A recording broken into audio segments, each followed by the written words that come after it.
જય ગૌ માતા, જય ઠાકોરજી, ધનરાજ પ્રાકૃતિક ફાર્મ, નારણભાઈ વસરા. આપણે આઈટી કરતા ખેડૂતને મળવા આવ્યા છે. અત્યારે બધા નોકરી આરતીને દોડે ને આ ભાઈ નોકરી મૂકીને ખેતી કરવા વેગો છે. એટલે આમ તો જો કે અમે પ્રાકૃતિક ખેતી કરતા બધા ગાંડા કહે ને ગાંડાઓના ગામ ન હોય. તો ચાલો એક એવા ખેડૂતને મળવા જાઉં છું અને શું અત્યારે ખરેખર સમયની માંગ છે ને એ માંગની સાથે શું વિચારવું જોઈએ ને એ વસ્તુ મહત્વનું છે. તો તમારો પરિચય આપજો.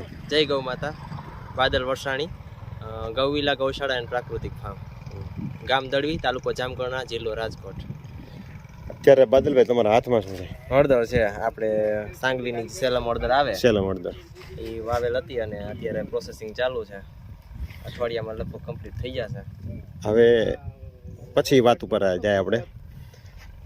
મેં જે હમણાં વાત કરી, તમે ક્યાં જોબ કરતા અને તમે જોબ છોડી દીધી અને અત્યારે તમે શું કરો છો એના વિશે થોડુંક જાણવાનો પ્રયત્ન કરું છું. પહેલાં તો PSIની એક્ઝામની તૈયારી કરતો, એટલે એમાં 4 માર્કે રહી ગયા. પછી આપણે આઈટી કંપનીમાં જોબ કરતો, 1.5 વર્ષ જોબ કરેલી આઈટી કંપનીમાં અમદાવાદ ટેકફૂડ સોલ્યુશનમાં.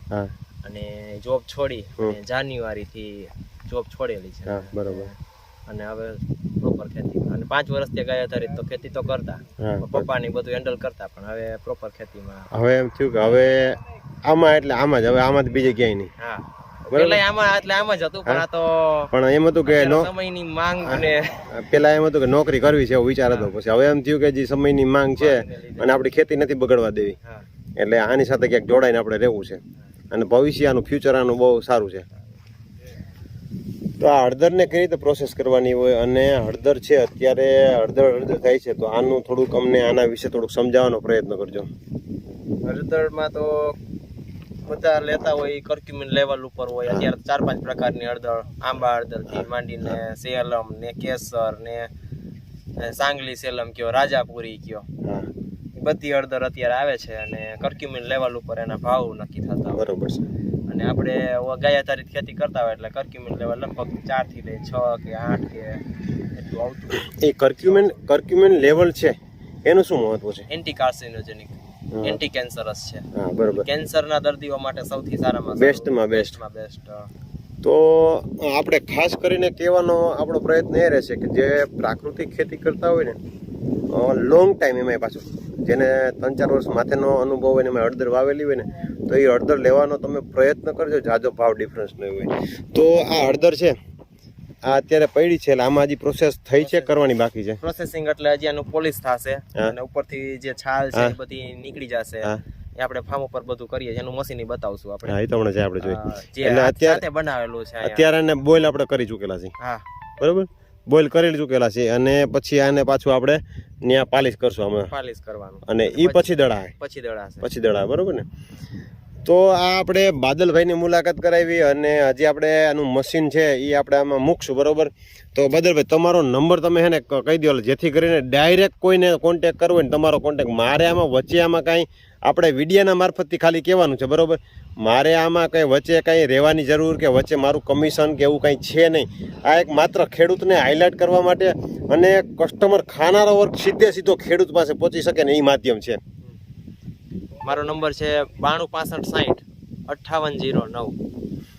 તો આ બાદલભાઈનો નંબર છે અને હજી આપણે ફાર્મ ઉપર જાશું ત્યાં પ્રોડક્ટ ઓલી આપણે કોઈ છે ગોબર પ્રોડક્ટ ત્યાં કે ત્યાં નથી? ફાર્મ ઉપર નથી, બધું. હા, તો એની ગોબર પ્રોડક્ટને છે પણ એ આપણે વિડીયા કે કંઈ મગાવીને આપણે કોઈ XYZ કોઈ પણ પ્રકારનું આપણે કરીએ અને એ પણ આપણે મૂકશું. અને હજી ફાર્મ ઉપર પોલીસ મશીનને છે એ આપણે બીજી વાડી, એની ટૂંકમાં ફાર્મ એટલે પણ બીજી વાડી છે ત્યાં જઈને આપણે અમે વચ્ચે છીએ અત્યારે ખેતરમાં, એટલે ખેતરમાં છે. આમ ઓલું છે એટલે ત્યાં એ આપણે મશીન પોલીસ મશીનને ચાલો હમણાં બતાવવાનો પ્રયત્ન કરીએ. બાદલભાઈનું સરસ મજાનું ગૌધન.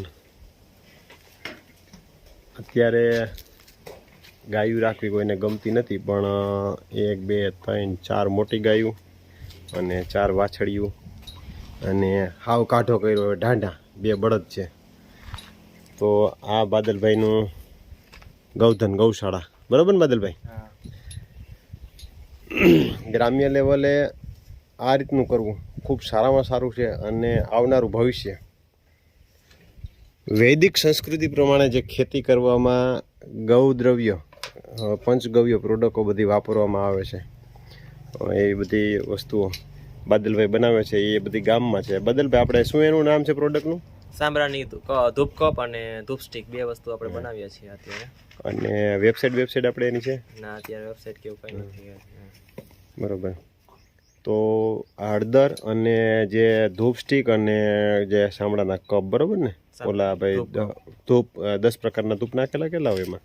એમાં 16 પ્રકારની ઔષધિ આવે, ગુગળ, ધૂપ અને કપૂર ને ગોબર. અને એ પ્રોડક્ટ અત્યારે આપણે કઈ કઈ જગ્યાએ દઈ છીએ? અત્યારે રાજકોટ આપણે હોમ ડિલિવરી આપી છે અત્યારે તો. અને એક મોલમાં મૂકેલો? મોલમાં 1-2 જગ્યાએ મૂકેલું છે, પણ કઈ ત્યાંનો કોઈ રિસ્પોન્સ એટલો બધો છે નહીં. પણ એમ નહીં, આ તો વિડિયાના મારફતથી ત્યાં કોઈ જોવા જવાના હોય, બરોબર? સત્વગુણમાં આપેલું છે. બીજું છે સમય નેચરલ. હા, બરોબર. અને ફાર્મ ટુ ફેમિલી, 3 મોલમાં આપેલું છે. અને એક ઉપલેટા સારથી. ઉપલેટા સારથી, બરોબર. હા, એટલે આ જે પ્રોડક્ટ છે એ ત્યાં આપેલી છે.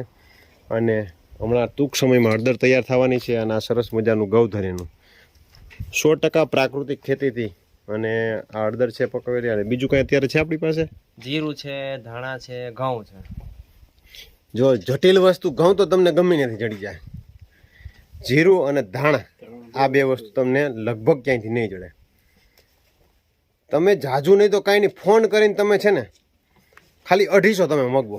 250માં જે તમારે એમ થાય ને કે ભલે 50 ભાઈ આપણે 100 રૂપિયા 200 રૂપિયા પડી ગયા, બરોબર, એમ તમે માની લેજો.